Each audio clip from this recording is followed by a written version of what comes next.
welcome to another episode of AI Spotlight Show. We are live at RSA Conference 2025, Moscone Center, San Francisco, California. As you know, we like spotlighting organizations that are building one form of AI innovation to the other. And for this season of AI Spotlight Show, our focus has been on AI cybersecurity. And that is the reason why we decided to come to the RSA Conference 2025. And it's amazing that all the companies that we've interviewed so far, everyone has one unique product, one unique solution of addressing AI threats, AI risks, and also building some innovative AI solution to monitor the development of AI technology from even the process of identifying the business use case to the phase of collecting the data, preparing the data, the cleaning of the data, even to the point of the model selection and also to the point of model training as well as model fine-tuning and up to the process of the optimization and the deployment of the model. And one of the ones that actually struck me the most was model inferencing security.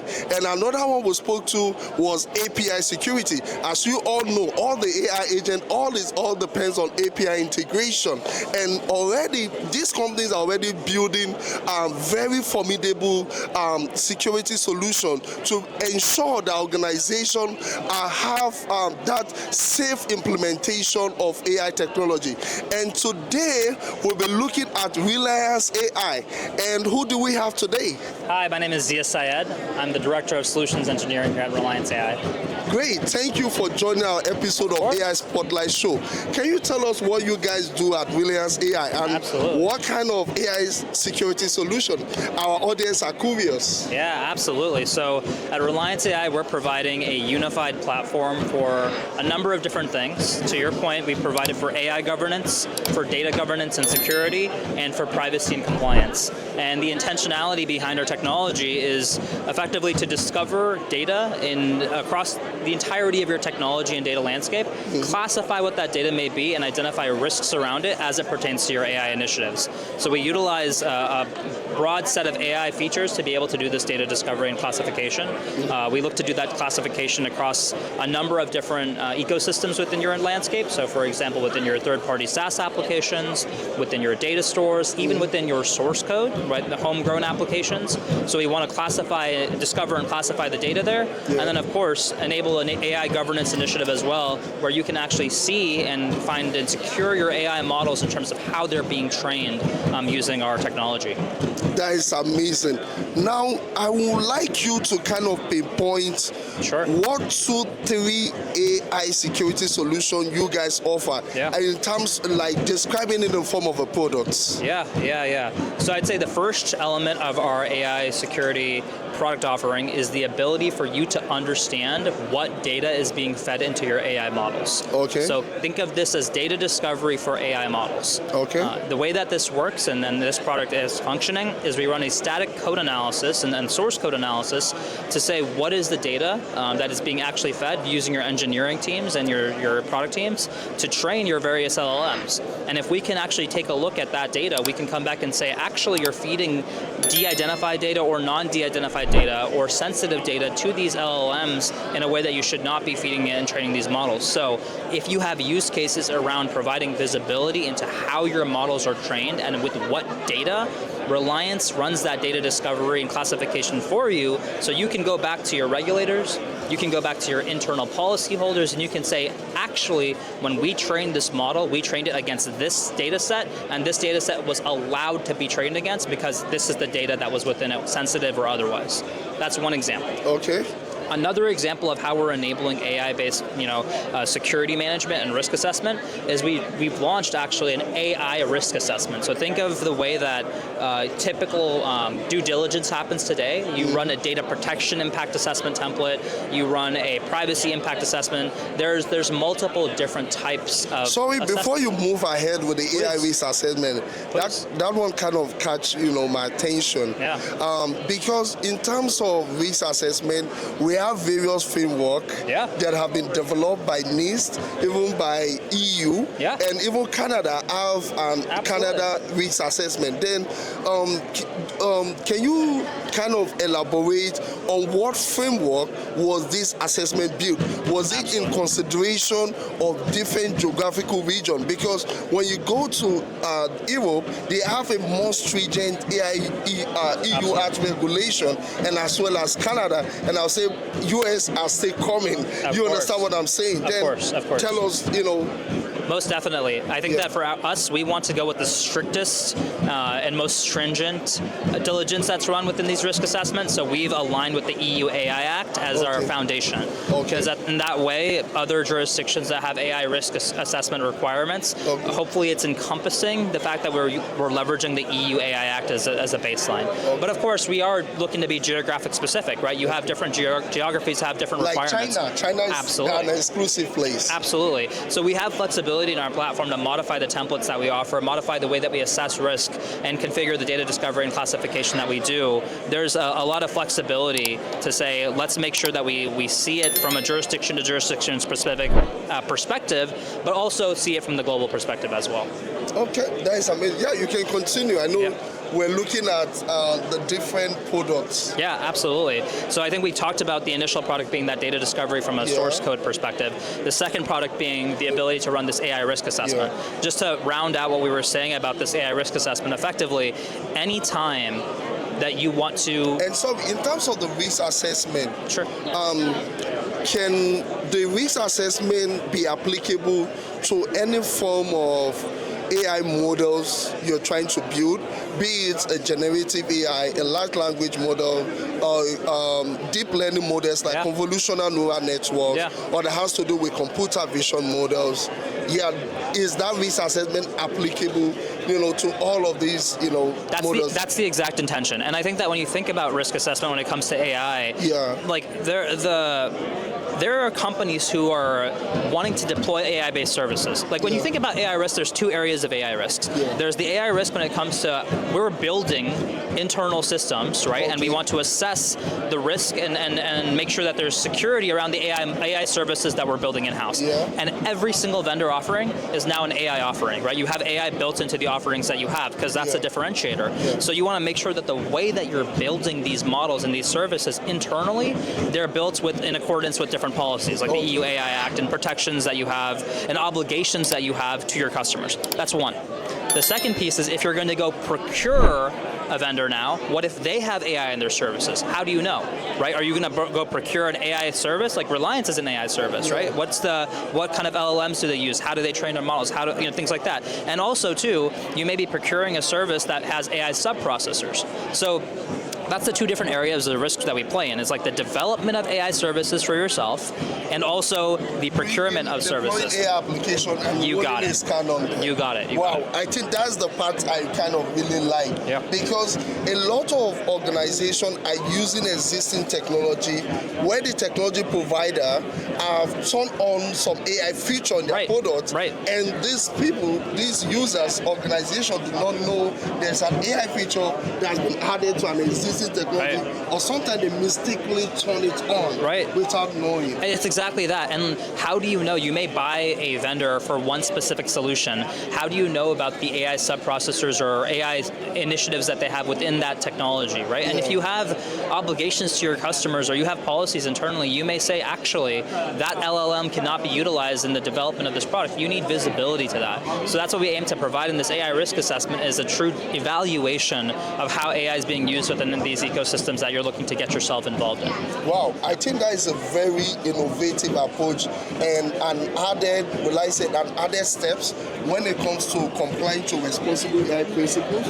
We talk about the principle of accountability and also the principle of transparency and the principle of privacy as well. Of course. Yeah, that is amazing. Yeah, do you want to talk about the third component? Yes, absolutely. So the third product that I would say is specific for AI risk management is the discovery of shadow IT.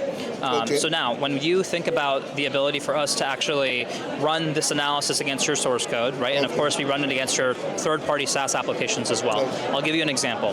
Let's say that we connect to your Salesforce instance, right? Salesforce is a vendor, that's a very popular vendor, and we can see via the third-party connected apps library that they're connecting to other systems, right? That's one way for us to identify shadow IT. Like, we're only integrated to Salesforce, but we can see that Salesforce has connections to other systems. Similarly with source code, we can take a look and say, okay, you may know in your procurement process you've identified that these 100 systems are part of your ecosystem. But when we run the source code analysis, we can actually identify which APIs or SDKs are being imported or where data is going to other ecosystems, other third-party systems. Exactly. Or within any system. And we'll come back and say, actually, you think you have 100 systems, but our source code analysis is telling us that you actually have 400 because they're going to all these open source frameworks, these AI systems, et cetera, et cetera. So that's what enables us to provide additional visibility into what we call shadow IT. So the reason that's important is because, again, going back to AI risk and AI management, you can only manage what you know, right? And a lot of times there's a complete, I guess I'd say, unknownness to where data lives and what vendors are part of your ecosystem. The discovery of shadow IT that Relyance offers enables you to say, actually, we know about these additional systems we previously were unaware of. Now let's go make sure that there's no AI models that are at play, AI services that we're utilizing that we don't intend to, and we're not gathering data and utilizing that data within those ecosystems to train our own models. So it's comprehensive, and that's where the connective tissue of this platform comes into play. Because we don't just want to look at data at rest within third-party SaaS apps. We don't want to just look at your source code and say this is what's happening in your homegrown applications. We want to combine the two and collectively then say, where is AI within this ecosystem, and have you been proactive about mitigating the risk around the AI? To be honest, I think that's a very innovative solution, and I think a very unique product on its own. And I think the kind of, from what you've described so far about Relyance AI product, I could tell you that you guys actually build this product with the mindset of the responsible AI principles, absolutely. In place. Right. And I also like the fact that the risk management, the AI risk scanner was also built with the what's it called? Under the foundation of the AI EU Act. Absolutely. Because to me, I think the AI EU Act has more comprehensive, it does. in terms of addressing any form of AI, risks and also AI threat as well. Absolutely. Okay, let's talk about the next question. Now, my next question would be, what are kind of customer success stories that you guys have received ever since your company has been in existence and ever since this product was launched? Even though we know that US do not really have a very strong AI regulation act in place, when the sales team go reach out to this company, how do they accept what you guys are introducing to them? Do they smile and say, okay, we're happy?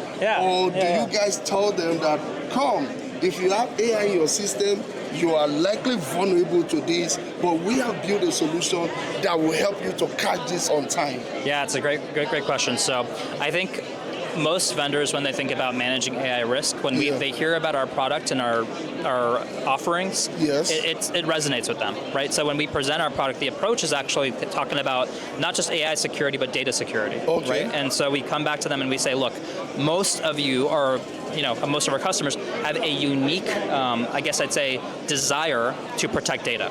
So you maybe work in healthcare or finance, or you work in a SaaS ecosystem where you're processing a lot of personal data. If you work in that ecosystem, right, and you have compliance initiatives or data governance initiatives, then certainly you care about the AI governance element as well.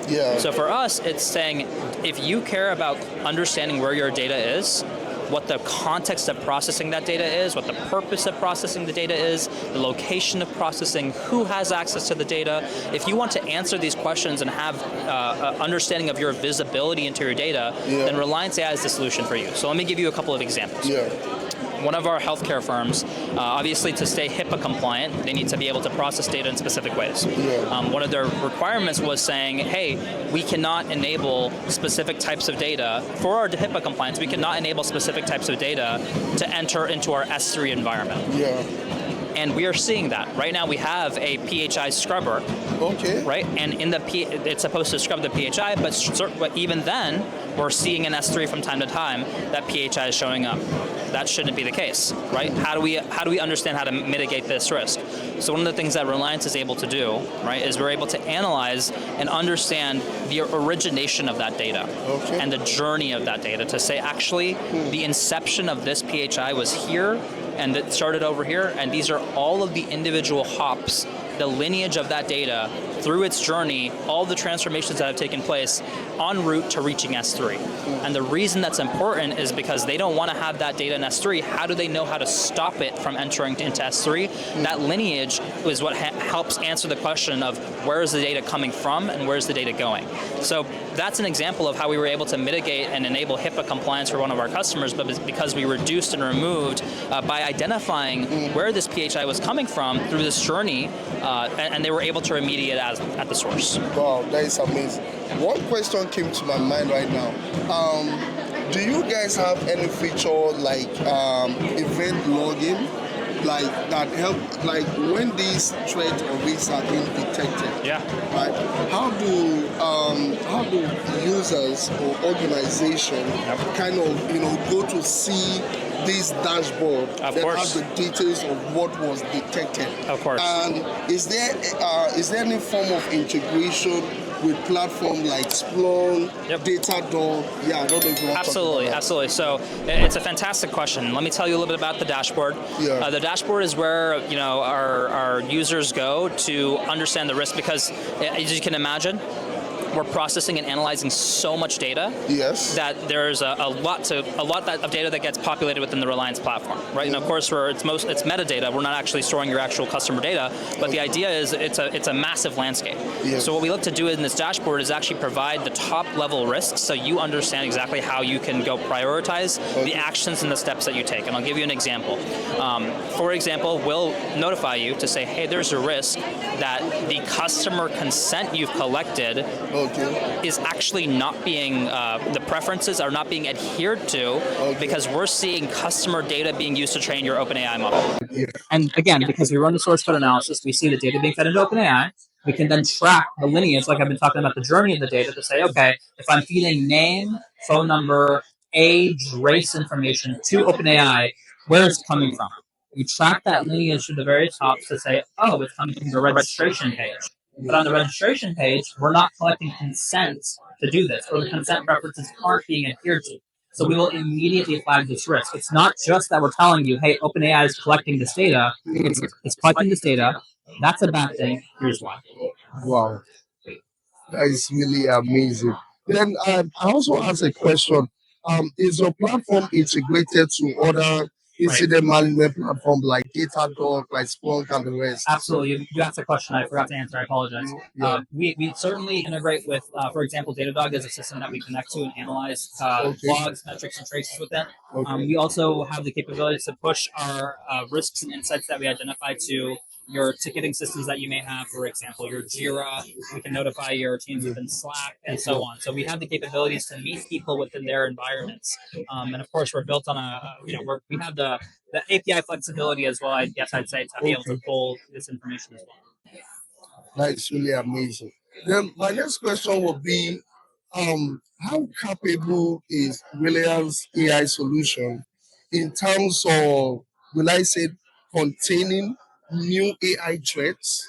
Because as AI innovation advance, I believe is going to introduce new form of threats. Of course. Then have you guys detected any form of threat yet? Or how do you intend to manage that with the current state of the platform? Yeah, no, it's a fantastic question. Look, I think every vendor out there wants to have an AI offering, right? And like I mentioned, now there's no SaaS vendors anymore. Everybody's an AI vendor in a way, right? And so what I'm getting at there is that you need something to govern that, right? And that's where the whole concept of the EU AI Act comes into play. you need a governance tool for that. AI can govern AI. That's where Reliance comes into play. So to answer your question in terms of like, what about the new types of risks that we'll see? Initially, we're starting with the risks that we know about, right? Okay. And in terms of what are the models, how are they being trained, what type of data is being leveraged, et cetera, what's the drift, the bias, so on. Yeah. But that being said, I think eventually as AI becomes a lot more, I guess I'd say it's non-deterministic, right? And it can make like it's going to make decisions as it should. We want AI to make decisions based off of data. So your data is meaningful. Your non-deterministic AI, solutions make decisions. That should be the case, right? That's how you advance and become differentiated in your offering. What we're going to see are new types of risks. And so our platform is geared up to be able to understand what those types of risks are, and you can create those risks yourself, or policies that you want to create. You can definitely create them in the platform. I think it's going to be very interesting to see how we see the risks change and how we can help support that advancement in the risk going forward. That is amazing. Then my next question is, um, what do you think would be a major catalyst to open more market for AI cybersecurity? Because me and you can agree that not all companies that are currently using AI have been able to enhance the security aspect of it. Then, what do you think would be a major catalyst? To kind of push organizations to begin to reach out to Relyance AI, where the system will like, oh, we need more people. Maybe you need to bring in an AI agent. Yeah, Do you understand what I'm saying? Absolutely, absolutely. Yeah. I mean, there's a couple of different things. Like I think everybody's making the push into agentic workflows already, right? Like Yes. that's everybody wants to have agents out there that are doing work and mitigating the amount of effort required, automating a lot of workflows and making determinations on the data. That's for sure. Now, to your question on like what is catalyst for cybersecurity, I think we're seeing it already, right? Like for example, one of our customers already was under investigation by the Data Protection Authority of Europe, and the Data Protection Authority of Europe was saying, "Hey, are you using customer data to train your AI models? I want to know." Right? And they can't answer that question, right? So I think it's going to become a lot more important for vendors out there as they build their AI offerings to have security around it to say, yes, I know what data is being fed into it. I understand when and if there's going to be bias or drift, and what the accuracy of my model is, because that is what is going to secure and build trust with your customers. Right? We all know that trust is hard, hard to earn, easy to lose. And so from that perspective, any of these vendors who has a security incident within their AI models, whether it's a leakage of personal data or if there's like a fraud detection service or an application approval service from an AI and takes into account personal information, how do you make sure that it's not acting on components of your persona that it shouldn't be acting on, right? Like, that's an important things to consider, especially as it comes to cybersecurity. So I think the catalysts are already in motion. I can imagine over the next few years, it's going to become absolutely important for everybody to have a vendor like Reliance. Yeah, I agree with you. And when you mentioned about one of the clients being sued by EU, I was thinking that with the emergence of I think it's going to create another, will I say, career, or will I say discipline in the area of law.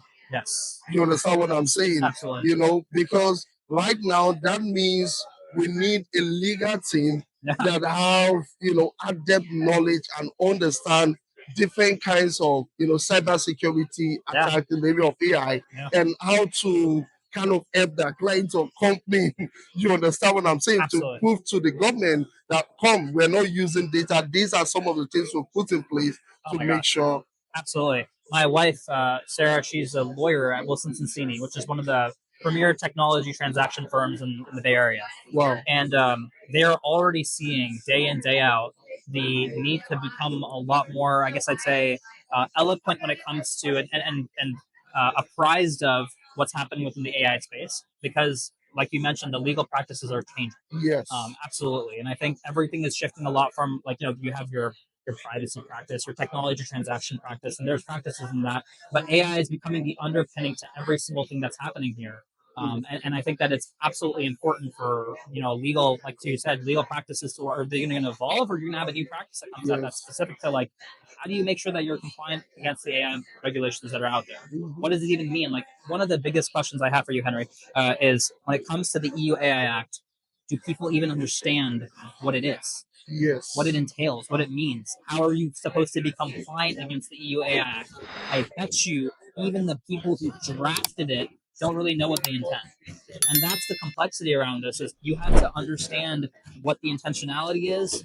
You have to be flexible and build systems like Reliance Yeah. and enforce these types of AI governance solutions to protect you, and then you have to be flexible with the changes that are going to follow. So that's kind of where, for me, it's absolutely going to be something that a legal practice needs to get armed around. Yep, I totally agree with you.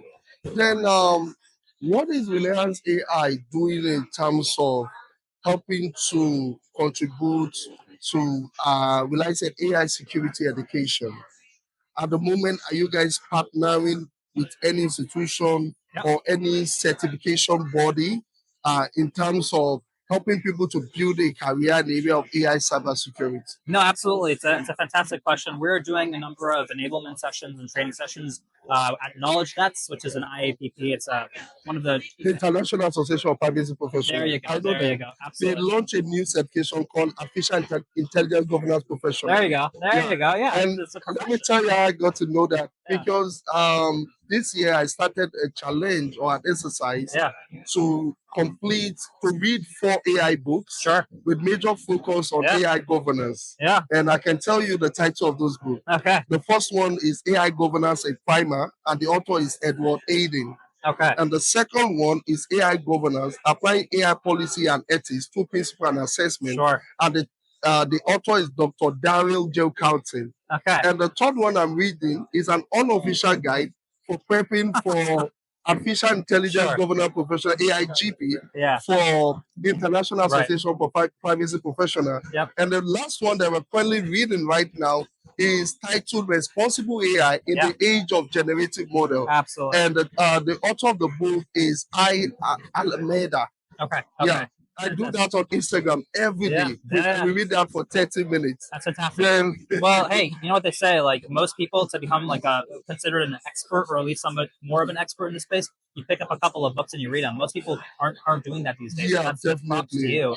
I think that's an example of how we're educating the space as we're participating with the IAPP in these knowledge net events, starting our enablement to say like this is how you manage AI risk, right? Because a lot of folks in the privacy space, for example, in the compliance space, they're still catching up to, like I mentioned, the EU AI Act and what that entails, Yeah. and also the other AI regulations that will roll out, with the states, for example. So yeah, we're eager to enable folks out there, educate folks, and make sure that they understand what's required. Yeah, maybe because that is part of the thing we do at Sure. AI Spotlight Show. We Yeah. have a program called the AI Spotlight Fellowship. Okay. And the goal of that fellowship is to help democratize AI education, Yeah. making AI education free for all, Yeah. and also help to build, will I say, a learning system Yeah. where individuals who want to pursue a career in any form of AI Yeah. can have a very smooth journey Sure. by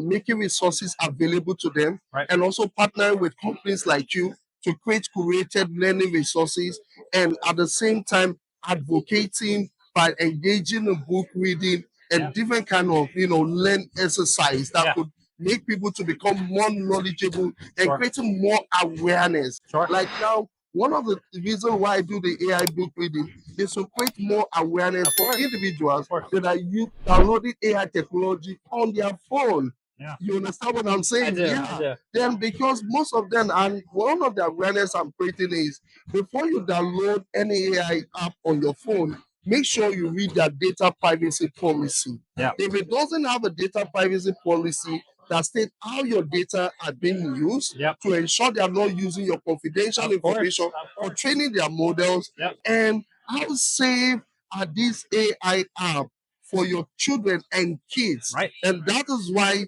I like the idea that US is already banning the use of phone in some of the institutions, Yeah, I've heard about this. especially for the those in K8 to 12. Yeah. I think that is an amazing initiative, because one thing about me, I'm really, really into when it comes to AI education. Yeah, I can tell. I like that I love space so it. much. I Yeah. love it. Good. Okay, that's good. Now let us look at another thing. What do you think is the future for Reliance AI Yeah. in terms of dominating the market. Yeah, sure. We have companies like Colibra.